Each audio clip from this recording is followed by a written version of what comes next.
Well, today the conclave is underway. The ceremony chooses the next pope who will lead the world's 1.4 billion Catholics. It comes less than 3 weeks after the death of Pope Francis. But before a new pontiff can be chosen, ceremonies like this Holy Mass have to be done.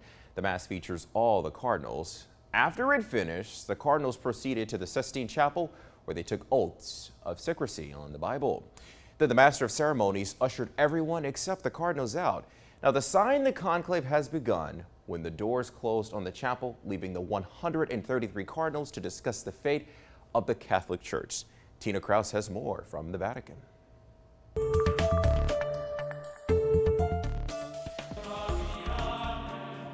The cardinals entered the Sistine Chapel and took an oath of secrecy as they began the process of choosing Pope Francis's successor.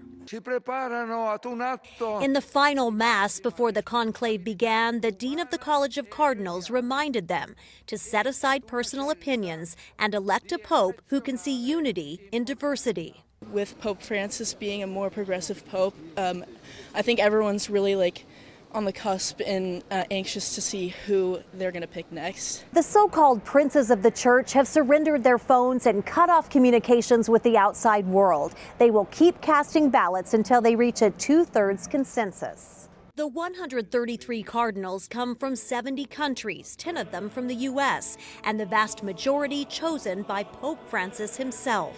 They don't know each other very well. Pope Francis called them together very infrequently, only really once in 2014 for open discussion. A new CBS News poll of U.S. Catholics shows more than a third hope the new pontiff will be more conservative than Pope Francis, while 21% want someone more progressive. I would love as a Catholic to see more female in intervention in all parts of the service. The church does not need to fit the age. That's why it's 2,000 years old.